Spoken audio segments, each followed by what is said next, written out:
이른바 간병지옥 이렇게 부르기도 하죠. 정부가 심각한 사회 문제로 부상한 간병의 부담을 덜어주기 위해서 지원 비용과 시설을 대폭 늘리는 방안을 추진하기로 했습니다. 다만 이를 위한 충분한 인력과 재원 마련, 풀어야 할 숙제로 남아 있는데요. 정영선 연세대 보건행정학과 교수와 이야기 나눠보겠습니다. 어서 오십시오. 네, 안녕하십니까. 네, 간병에 지쳐서 가족이 극단적 선택을 한 사례, YTN 보도로도 여러 차례 확인되는 우리 사회 심각한 좀 문제인데 간병 가족들에게 가장 큰 부담은 역시나 어떤 비용 문제일까요, 교수님? 네, 우선 비용 문제죠. 주변에 이제 어르신들도 많아지고 간병에 대한 그 필요성이 굉장히 많고 주변에 많이 우리가 이제 보고 있죠. 근데 보통 그 간병비에 대한 어떤 부담이 하루에 이전에는 그래도 7만 원, 8만 원 이런 정도로 얘기가 돼도 그때도 부담스럽다고 했는데 네. 최근에는 10만 원을 훌쩍 넘어서 12만 원, 이것저것 합하면 15만 원까지도 들어가는 그런 상황이라 보통 부담이 아닌 거죠. 예. 한 달이면 400만 원도 되고 500만 원도 되니까. 네. 그래서 이제 그런 부담을 좀 줄이기 위해서 정부가 이번에 지원 대책을 내놨고 내년부터 이제 시범 사업 시작하겠다 이렇게 이제 밝혔는데 어떤 내용이 좀 담겨 있나요? 예, 사실은 정부 안을 보니까 굉장히 광범위한 내용이 들어가 있어요. 예. 사실은 이제 이게 어찌 보면은 당장 우리에게 가시적인 어떤 혜택이 딱 온다기보다는 앞으로 이 전반적인 간병이라는 것을 중심으로 이루어져 있는 여러 가지 건강보험뿐만이 아니라 장기요양보험도 관계되고 굉장히 이게 광범위한 내용이거든요. 네. 이런 부분들을 앞으로 어떤 식으로 짜 나가겠다는 일종의 계획 이런 정도로 느껴집니다. 일단 여기 내용을 좀 그냥 두시고 거기 나오는 내용을 네. 간단히 말씀을 드리면 예. 우선 우리가 이제 요양병원 같으면은 주로 간병이라고 하는데 들어가는 비용은 개인적으로 부담을 해요. 네. 그 병원으로서의 치료에 관련된 부담은 건강보험이 적용이 되는데 이제 간병과 관련되는 부분은 자기가 따로 내죠. 그래서 다만 이제 요양병원의 경우는 간병 인력이 한 6명이 한 명, 한 6명의 환자가 한 명, 이런 식으로 해가지고 비용이 조금 적기는 해도 그래도 아까 말씀드린 대로 한 200만 원, 300만 원 보통 한 달에 나오고 이런 네. 거죠. 그 외에 입원이나 보통 일상적으로 우리가 급성기라고 얘기하는 병원에 입원할 때 그럴 때도 보호자 없는 병원의 어떤 형태가 필요하거든요. 그런 거에 대한 어떤 향후의 계획이라든지 기타 집에 있을 때 이런 데 시설이나 병원에 입원하지 않고도 어느 정도 의료에 대한 어떤 수요를 충족시킨다면 그런 입원 없이도 지낼 수 있다라고 하는 점에서 그런 거에 대한 보완 이런 전반적인 제책들이 담겨 있습니다. 예. 자, 요양병원과 이제 간호간병 통합 서비스 모두 기존에 시행하던 그런 제도 지원을 확대를 하는 거고 퇴원 후에도 이제 돌봄 서비스를 제공한다. 이 부분이 좀 눈에 띄는 부분인 것 같은데 구체적으로 좀 설명해 주시죠. 예. 그러니까 이제 사실은 조금 전에 어떤 말씀을 드렸는데 네. 우리가 요양병원에 입원을 한다든지 요양원이라고 하는 어떤 시설에 입원하는 것은 입소라 그러죠. 네. 그렇게 하는 거는 사실은 노인들로서도 상당히 부담스러운 어떤 그런 환경이고 그래서 되도록이면 가정에 있으면서 되도록 케어를 했으면 하는 그런 바람들이 있는 거죠.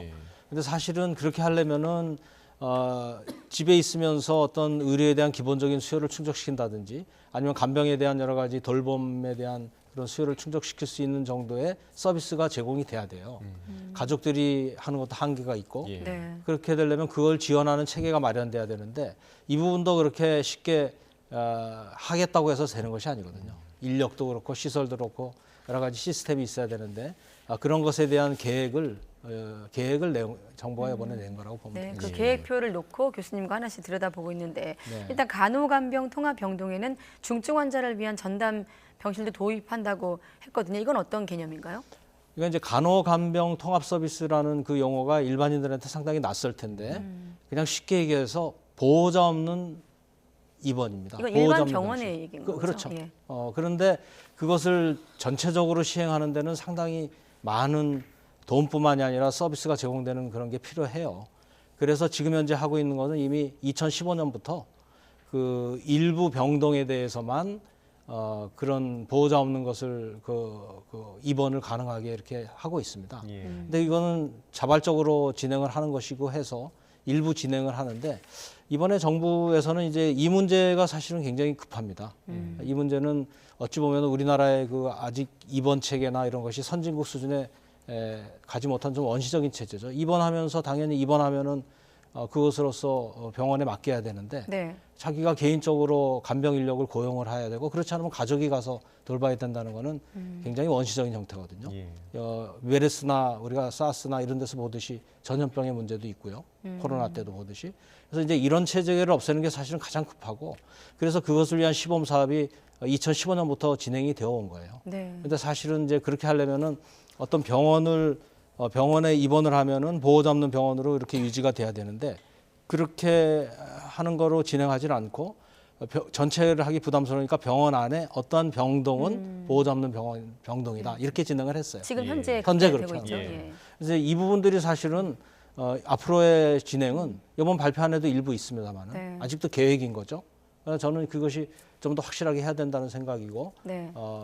전체 병원 단위로 해서 이것이 진행이 돼야 된다 하는 네. 말씀입니다. 방금 말씀하신 부분, 그러니까 지금도 그런 병동은 있는데 그렇다 보니 지금은 그런 병동에 경증 환자 위주로 되어 있기 때문에 앞으로 중증 환자를 좀 전담할 수 있는 병실을 만든다는 것 아니겠습니까? 네, 중증 환자라고 하면 뭐 치매나 뭐 선망 있는 중증 환자를 말하는 거겠죠? 정확히 네. 좀 더 말씀을 드리면 네, 이제 병원 안에는 중증, 경증 환자들이 섞여 있잖아요. 네. 근데 지금은 어떤 병동을 선택해서 거기는 보호자 없는 병실을 하겠다는 건데 네. 사실은 보호자 없는 병실이라고 하는 것은 어느 정도 중증 환자가 자기가 움직일 수 없는 사람들을 돌봐줘야 되는 거잖아요. 네. 근데도 불구하고 병원의 입장에서는 상대적으로 경증 환자를 네. 배치를 하는 거죠.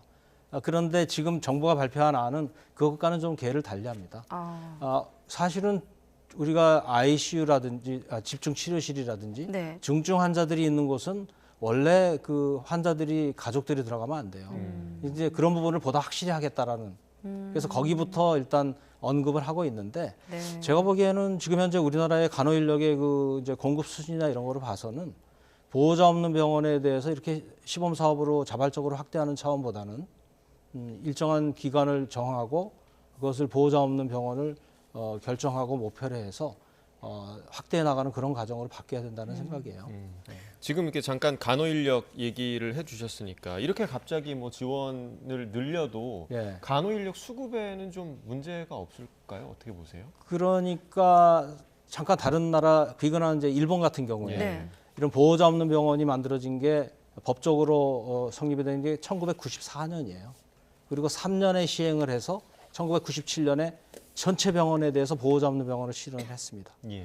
그 당시에 일본의 그 간호 인력의 공급 수준이 그 인구 1000명당 6명이었고요. 그게 바로 그 당시에 OECD 평균 수준이었어요. 예. 불과 그보다 5년 전에는 그게 4명이어서 굉장히 부족했었죠.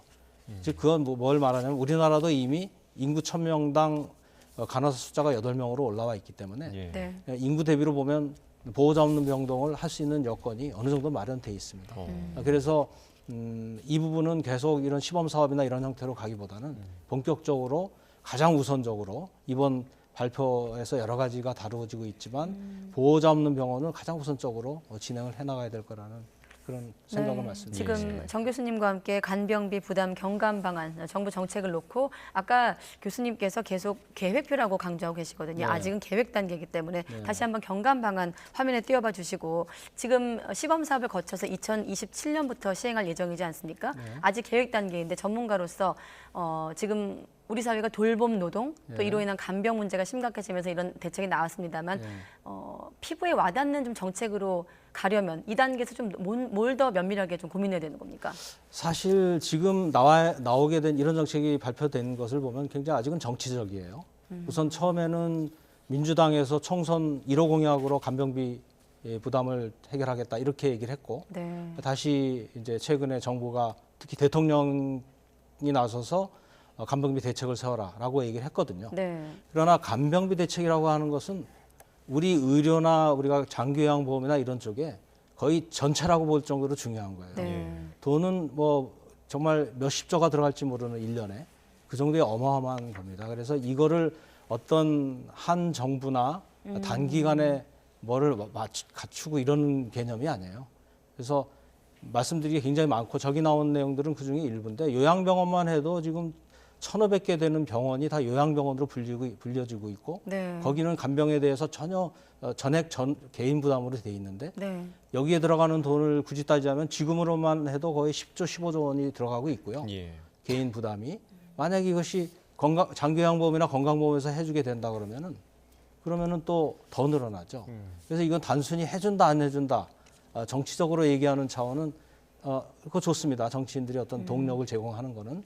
그러나 관료들이나 전문가들의 입장에서는 네. 그렇게 한다 안 한다의 문제가 아니고 요양병원을 재분류해서 어느 정도 할지 이런 부분들까지 정확하게 해나가는 그런 보다 세부적인 실천 방안이 더 필요한 시점이라고 볼 수 지금 있습니다. 교수님의 우려는 다음 질문과 연계되어 있는 건데 지금 말씀하신 간병비 지원 사업 지금 보면은 건보나 장기 요양보험과 맞물려 있기 때문에 지금 방금 우려를 말씀하신 것 같거든요. 건강보험 재정 문제 가뜩이나 심각한 상황에서 보험료 인상 압박으로 좀 이어질 수 있다는 얘기신 거죠? 그렇죠. 이게 제대로 진행되려면 이어지고요.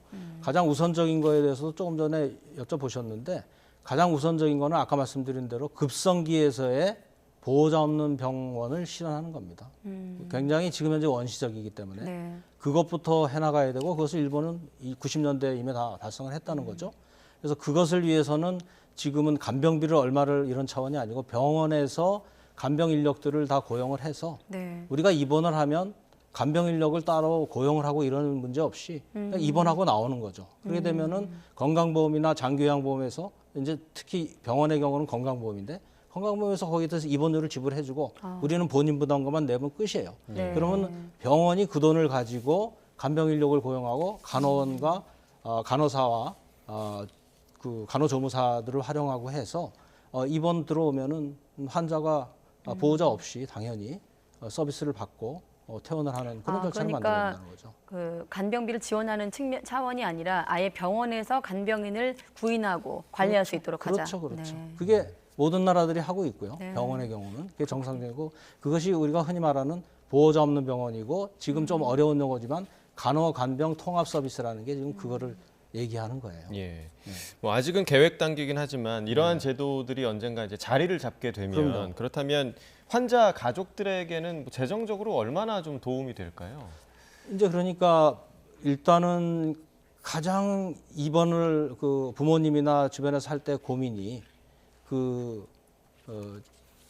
아까 말씀드린 대로 하루에 10만 원, 20만 원을 내는 거 아니에요? 예. 만약에 이런 제도가 이제 갖춰진다면 어떤 현상이 벌어지냐면 입원료 자체가 전체적으로 오르죠. 왜냐하면 그 고용 비용을 우리가 입원료로 지불하니까. 예. 그러나 거기에 올라가는 것의 한 80%는 우리가 평상시에 내는 건강보험료에서 올라가는 거고 예. 20%는 당장 내는 데서 좀 올라갑니다. 그러니까 전체적으로 보면은 우리 사회가 지금 현재 건강보험료가 월급의 한 7% 정도 내거든요. 그것이 앞으로 8%, 9% 가겠죠. 그러니까 그런 걸 통해서 우리가 건강보험에서 일부 지불을 해주고 또 자기 본인 부담이 조금 높아지는 형태로 해서 하되 그 대신 자기가 전액을 본인이 간병비를 마련하느라고 하는 거는 이제 없어지는 거죠. 그러나 그것은 하루 이틀에 되는 문제라기보다는 상당히 시간을 가지고 정확하게 해나가야 되는 그런 차원의 과제입니다. 이것이 뭐 정치적으로 하겠다 안 하겠다 그런 차원의 문제는 아닌 거죠. 네. 일단은 정부는 계획표를 제시를 했고 아직은 시범 사업 단계이기 때문에 좀 갈 길이 좀 멀어 보이네요. 그렇죠. 네, 여기까지 듣겠습니다. 정영선 연세대 보건행정학과 교수님과 함께했습니다. 교수님 고맙습니다. 고맙습니다.